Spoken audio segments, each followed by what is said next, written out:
थेट जाऊयात आपल्या प्रतिनिधी सीमा आडे आपल्या सोबत आहेत। सीमा, आपण बघतोय दुपारपासून भर पावसामध्ये सुद्धा हे चाहते हटलेले नाही आहेत आणि आता थोड्याच वेळामध्ये मिरवणुकीला सुद्धा सुरुवात होणार आहे। काय वातावरण आहे तिथलं?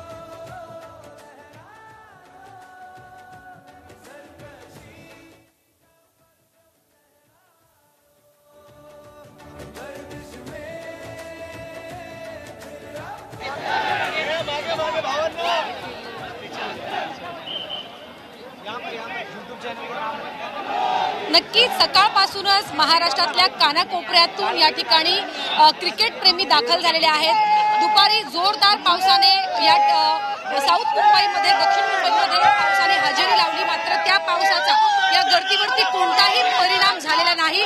काही क्षणातच क्रिकेटची टीम या ठिकाणी दाखल होणार आहे आणि त्यांच्या स्वागतासाठी क्रिकेट प्रेमी या सुरुवातीच्या पॉइंटला म्हणजेच मरीन ड्राईव्ह परिसरामध्ये दाखल झालेले आहेत।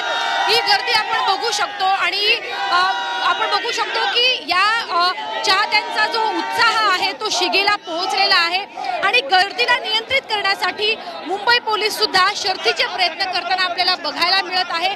सकाळपासूनच ट्रायडेंट हॉटेलच्या बाहेर सुद्धा आपल्याला गर्दी बघायला मिळत आहे आणि आता जिथून ओपन बस म्हणजे विक्ट्री परेडला ज्या ठिकाणाहून सुरुवात होणार आहे तिथे सुद्धा रस्त्याच्या दोन्ही बाजूला आपल्याला गर्दी बघायला मिळत आहे। बॅरिकेडिंग लावण्यात आलेली आहे जेणेकरून जे फॅन्स आहेत बॅरिकेडिंगच्या पलीकडे उभा राहतील, मात्र बॅरिकेडिंग ओलांडून हे चाहते आपल्याला रस्त्यावरती बघायला मिळत आहे आणि गर्दी नियंत्रित करण्यासाठी पोलिसांकडून सुद्धा शर्थीचे प्रयत्न केले जात आहे।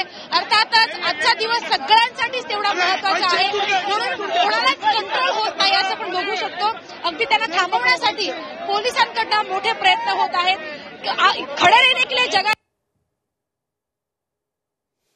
आपण बघतोय किती मोठ्या प्रमाणावर हे क्रिकेटचे चाहते या नरिमन पॉइंट ते वानखेडे स्टेडियम या सगळ्या परिसरामध्ये जमलेले आपल्याला पाहायला मिळते आणि याच बाजूला नरिमन पॉइंटलाच ट्रायडंट हॉटेल आहे। या ट्रायडंट हॉटेलमध्ये हे सगळी भारतीय टीम पोहोचणार आहे आणि तिथून या मिरवणुकीला सुरुवात होणार आहे, ती वानखेडे स्टेडियम पर्यंत जाणार आहे आणि या सगळ्यामध्ये आपण बघितलं तर मुंबई पोलिसांची खऱ्या अर्थानं आता कसरत होणार आहे, कारण ज्या वेळेला क्रिकेट टीमची जी ओपन बस आहे ती ज्या वेळेला रस्त्यावर येईल त्यावेळेला मात्र गर्दी अजून वाढण्याची शक्यता आहे बसच्या भोवती आणि त्यामुळे ती बस रस्त्यावर कशी घ्यायची इथून पासून ते वानखेडे स्टेडियम पर्यंत जाईपर्यंत मुंबई पोलिसांची जी मेहनत आहे किंवा कसरत आहे ती आपल्याला पाहायला मिळते। भारताचे झेंडे घेऊन या गाड्या जर आपण बघितलं रस्त्यावर स्टॅच्यू केल्यासारख्या दुपारी 2 वाजल्यापासून उभ्या असलेल्या पाहायला मिळतात।